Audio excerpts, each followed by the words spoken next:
Good morning बच्चों। आज हमारा पाठ का नाम है क्रिया। आज हम क्रिया के बारे में पढ़ेंगे। क्रिया किसे कहते हैं। क्रिया के बिना कोई भी वाक्य पूरा नहीं होता है।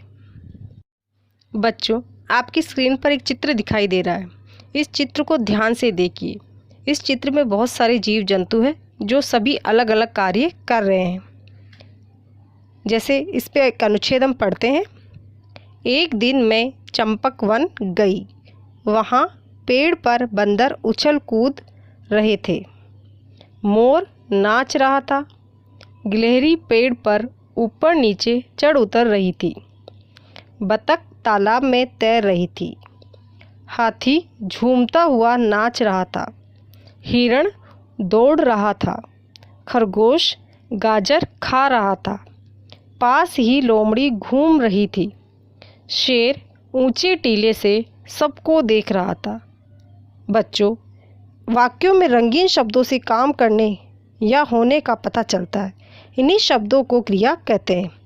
अतः हम कह सकते हैं कि जो शब्द किसी काम के करने या होने का बोध कराते हैं उन्हें क्रिया कहते हैं। एक बार फिर से दोहराएंगे परिभाषा को हम। जो शब्द किसी काम के करने या होने का बोध कराते हैं उन्हें क्रिया कहते हैं। बच्चों, आपकी स्क्रीन पर जो चित्र दिखाई दे रहा है उसमें एक चित्र के नीचे लिखा है वाक्य पक्षी उड़ रहे हैं। वहीं दूसरे चित्र के नीचे लिखा है रोहित आम खा रहा है। प्रिय बच्चों, इन दोनों चित्रों के नीचे जो वाक्य दिए गए हैं उनसे संबंधित प्रश्न उत्तर बनाते हैं। जैसे पहला प्रश्न, पक्षी क्या कर रहे हैं। आपने उत्तर दिया मैम उड़ रहे हैं। दूसरा, रोहित क्या कर रहा है। हमें क्या उत्तर मिला, खा रहा है। तो चित्र में दिए गए उड़ रहे हैं तथा खा रहा है शब्दों से किसी काम के करने का पता चलता है। इन्हें क्रिया कहते हैं। बच्चों, कुछ काम स्वयं किए जाते हैं तो कुछ काम किए जाते हैं। जैसे आपके सामने दो कॉलम दिखाई दे रहे हैं जिसमें एक में लिखा है स्वयं होने वाली क्रियाएं, वहीं उसके सामने दूसरे कॉलम में लिखा है किसी के द्वारा किए जाने वाली क्रियाएं। पहले हम स्वयं होने वाली क्रियाएं पढ़ते हैं। हवा चल रही है, बादल गरज रहे हैं, ये दोनों ही काम अपने आप हो रहे हैं। वहीं दूसरी ओर मानसी पंखा चला रही है और बच्चे बारिश में नहा रहे हैं, ये दोनों ही काम किसी के द्वारा किए जा रहे हैं। बच्चों, क्रिया के रूप लिंग और वचन के अनुसार बदल जाते हैं। पहले हम लिंग के अनुसार क्रिया का बदलना पढ़ेंगे। जैसे आपके कॉलम में लिखा है स्त्रीलिंग और पुल्लिंग। मालिन पौधे लगाती है। पुल्लिंग में कैसे बनेगा वो, माली पौधे लगाता है। स्त्रीलिंग में पढ़ेंगे सुनिधि पत्र लिखती है। और पुल्लिंग में इसको कैसे पढ़ेंगे, आदित्य पत्र लिखता है। अब हम पढ़ेंगे बच्चों वचन के अनुसार क्रिया का बदलना। एक वचन और बहुवचन हमने पहले ही पढ़ रखे हैं। लड़का पतंग उड़ा रहा है, तो बहुवचन कैसे बनेगा, लड़के पतंग उड़ा रहे हैं। बच्चा पुस्तक पढ़ रहा है, और बहुवचन में बदल जाएगा वाक्य बच्चे पुस्तक पढ़ रहे हैं। क्रिया के भेद।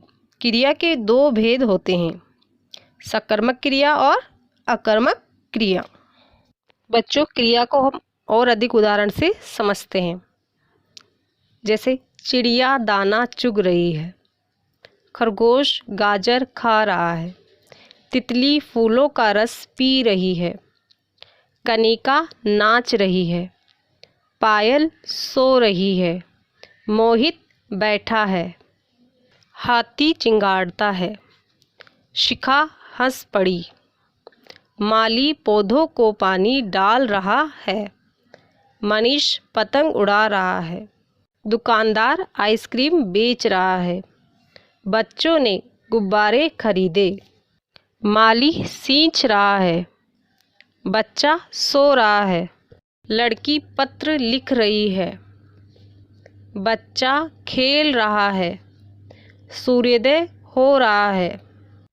बच्चों, क्रिया के कुछ सामान्य उदाहरण हैं जो वाक्यों में प्रयोग किए जाते हैं। जैसे पढ़ना, लिखना, उठना, बैठना, गाना, खाना, नहाना, सोना, जागना, उड़ना, दौड़ना, भागना, गिरना, खेलना, नाचना, देखना, सुनना, हंसना, पुकारना, दहाड़ना। बच्चों, आशा करती हूँ आपको क्रिया समझ में आई होगी। धन्यवाद।